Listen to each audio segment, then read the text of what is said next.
Alright, welcome to my top 10 list of Dragon Ball Legends units. Um, I'm pretty new to this. I'm going to be pretty awkward. Just expect me to get better over time. I promise I will. So, I'm going to start with the honorable mentions. First up, I got Shin. The best two characters in the game right now are both yellows, so obviously this guy profits off of that. Because this is purely meta-based. I'm not doing it like individual units. So this guy, he's number 10. He's really good at just destroying and sealing off Majin Vegeta. Obviously you want to seal off Majin Vegeta. He's number 2, right? Like his abilities are great. I don't think there's really that much that needs to be said for that. So we'll just go on to the next one. Next one I got Mai. Where is Mai?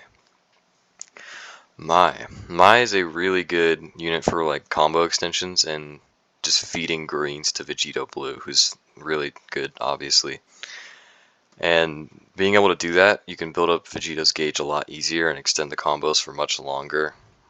Therefore winning you the game easier, faster. It does make the combos longer though, which kind of sucks. For number 3, on the honorable mentions, I got Tamagami number 3. Tamagami number 3, he's not top, I'll just put it this way, he's not top 10 because of how the meta is right now, for me. When the best two characters in the game are both yellow, it makes it really hard to put this guy anywhere on the top 10. Like, he could have made top 10, but it's just the meta. Like, I don't know why Beast Gohan was yellow. If he was anything but yellow, this guy would definitely be up there for me. His defensive capabilities are just really good. Like, I think he has like 3 heals. I don't really use them, but he has like 3 heals. He heals off his main ability. He just has so much disrupt. I think he like locks you in or not locks you in, but adds 3 sub counts every time you get hit for like a few cards. And that's really good for stopping combos. He also just walls off Vegito, another one of the best characters in the game. Sometimes it's even hard for yellow units to breach through this guy just because of his sheer defense. Anyways, that's enough for him. Next I got LF Sword of Hope Trunks with his plat. It'll be a while to find this guy, released like eons ago. But this guy is... Where is he? He released before, didn't he? Let me just find him real quick. Yeah, I have no idea, but LF Sword of Hope Trunks, let's just pretend this is Sword of Hope Trunks so I can like distract you with something. But Sword of Hope Trunks with his plat specifically.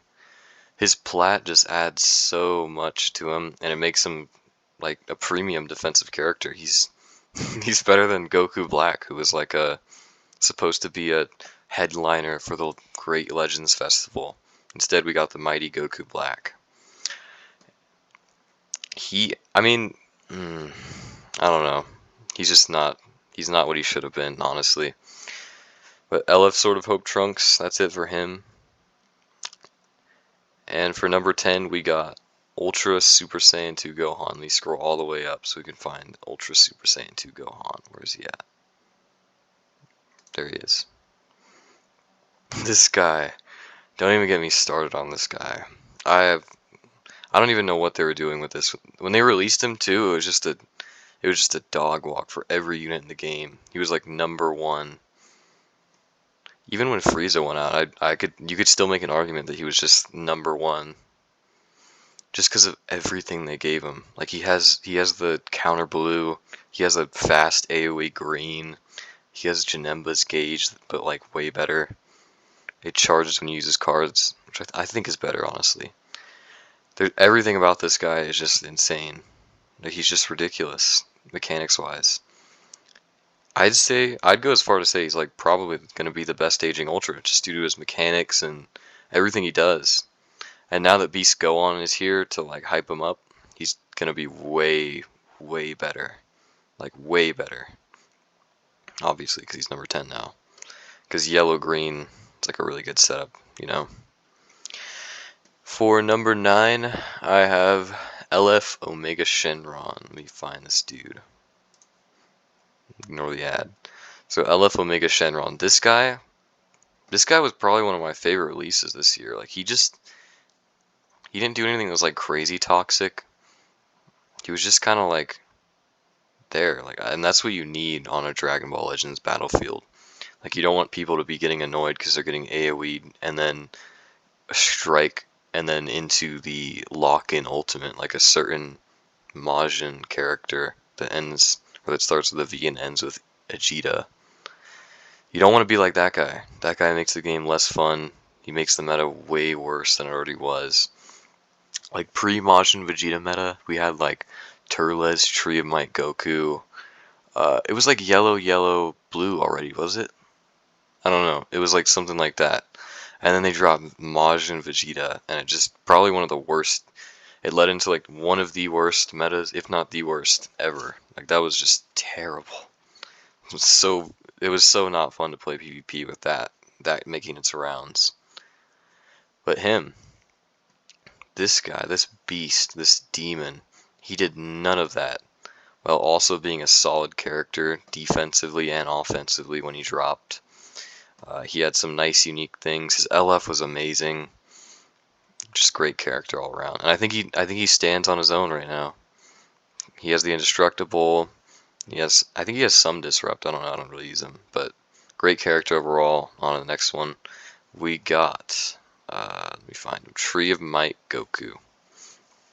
This guy, another really good release, just at the wrong time. He's like Omega Shenron, but they released him next to like an insanely good defensive character too, and then they dropped an insanely offensive character that also works well with this defensive character. So it kind of just screwed up his release at the same time. This guy has so many nice, helpful mechanics that make him really hard to kill. So when you pair him with two others that are hard to kill, it just makes one of the most toxic, annoying metas ever. And he stands on his own to this day, just because of his defensive mechanics, his disrupt, his like the no switching thing that he counters, where if you inflict no switching, it gets rid of their key and stuff, is really helpful for dealing with any enemy Majin Vegetas and anything else that really has a lock-in.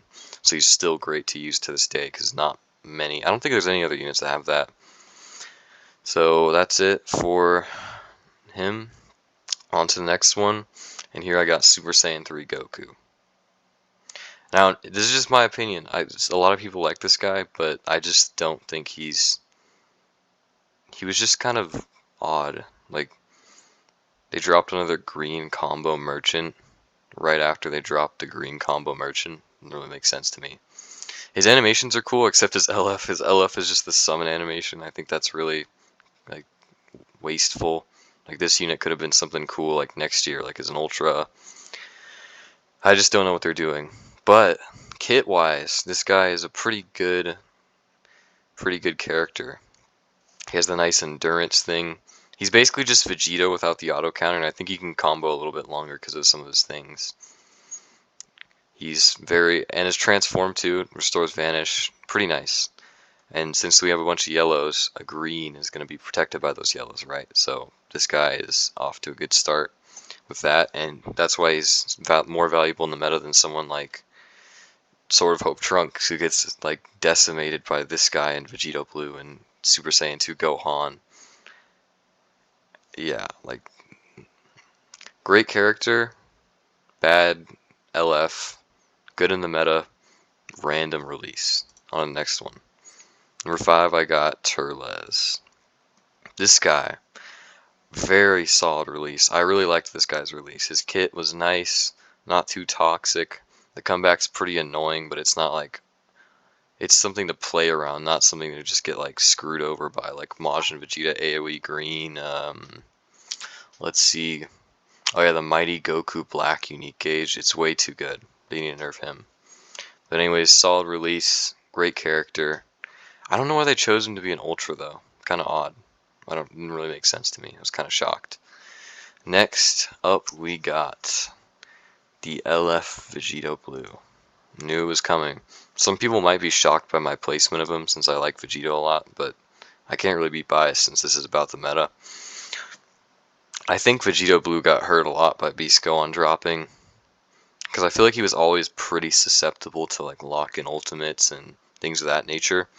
Beast Gohan kind of has like a, you can't really call it a lock-in, but I feel like it kind of works that way.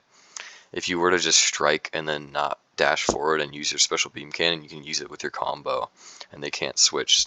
So if you were to get him low and do that, you can lock him in. But yeah, I mean, it's just another thing to hurt this character because he doesn't have endurance, or he doesn't have indestructible or comeback or anything of that nature. So I think it just hurts this guy, which is why I have him at the number 4 spot. Let's get on to number 3. This release is probably one of my favorite releases this year. Just such a solid character. Cool to use, not super toxic. Like, where is he? Not super toxic. There he is. Gotenks. This guy. For obvious reasons, a red and a meta of yellows and greens is gonna like go crazy. This guy he's just like a jack of all trades, except he does everything really good. Like, he doesn't do anything insane. Like, his main isn't a lock-in. He doesn't have an AoE green, but he heals. I don't know if he has disrupt because I don't remember, but he's just so solid all around. He supports the team with his gauge, I think. I don't remember. He gets his vanish back on greens. He just does it all. That's all I have to say about Gotenks. I don't know what this ad is, but Gotenks, solid. Now let's get to number 2. I think we all saw this coming. Majin Vegeta, the rat himself. I actually despise this guy, and I can't wait to see him out of the top 10. I think in like 3 months, probably. Maybe 4. But I can't wait to see this guy, like, in the ground, in the dirt.